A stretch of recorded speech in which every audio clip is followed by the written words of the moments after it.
এক বছরের মধ্যে আমরা ১৫০০টি ইউনিয়ন তথ্য কেন্দ্র বানিয়েছি। সমর্থন ব্যক্ত করার একমাত্র জায়গা হওয়া উচিত ভোট কেন্দ্র।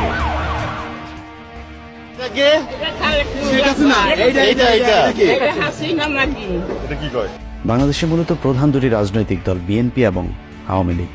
নিরপেক্ষ সরকারের অধীনে নির্বাচন হতে হবে। পাওয়ার চাই, আমি খালি ইলেকশন যেমন তো না, আর আমার পাওয়ার চাই, আমি দেশে উন্নতি করতে চাই, সাফ কথা আমার। দুটি দল যেমন আলাদা, দুটি দলের চরিত্র ঠিক সম্পূর্ণ বিপরীতধর্মী। মরহুম শেখ মুজিবুর রহমান সহ জাতীয় নেতৃবৃন্দের প্রতি শ্রদ্ধা নিবেদন করছি। জিয়া খুনি, খালেদা জিয়া খুনি, তারেক জিয়া খুনি। দুই দলের শীর্ষ দুজন নেত্রীর বিভিন্ন সময় বিভিন্ন গণমাধ্যমে দেয়া বক্তব্য শুনলেই দুজনের ব্যক্তিত্ব পানির মতো পরিষ্কার হয়ে উঠবে। আমরা নির্বাচন চাই এবং নির্বাচনে অংশগ্রহণ করতে চাই, কিন্তু সেই নির্বাচনটা হতে হবে নিরপেক্ষ সরকারের অধীনে। যাদের ইচ্ছা নির্বাচন করবে, আর নির্বাচন করার মতো শক্তি যদি কারো না থাকে তারা হয়তো করবে না। প্রধানমন্ত্রীর মতো রাষ্ট্রের সর্বোচ্চ পদে থেকেও বিভিন্ন সময় তার বক্তব্য শুনলে মনে হয় দীর্ঘ সময় তিনি নিষিদ্ধ পল্লীতে সময় কাটিয়েছেন। আপনার দিল মে जो प्यार है ওই प्यार लेके পাকিস্তান में जाइए। তুমি খালেদা জিয়া রহমানের সাথে অন্তত 2 মাস 1 মাস পর পরই আমাদের বাসায় যে বসে থাকতা, চেয়ার পেতেও বসতা না, ওই লবিতে মোড়া ছিল, মোড়া পেতে বসতা। তবে এটাও ঠিক, এদের জন্ম তো বাংলাদেশে না, না জিয়ার জন্ম বাংলাদেশে, না খালেদা জিয়ার জন্ম বাংলাদেশে, কারো জন্মই না। তাদেরকে কি করা উচিত? পদ্মা সেতুতে নিয়ে যে ওখান থেকে পদ্মা নদীতে টুস করে ফেলে দেওয়া উচিত। যেমন কুকুর তেমন মুগুর, না হলে সোজা হয় না। বিএনপি যদি বেশি বাড়াবাড়ি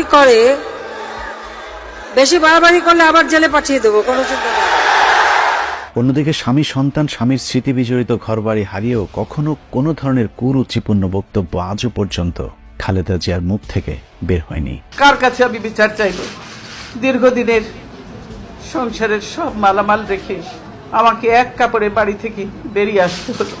এই হাসিনার অধীনে কোনো নির্বাচন কি সুষ্ঠু হবে?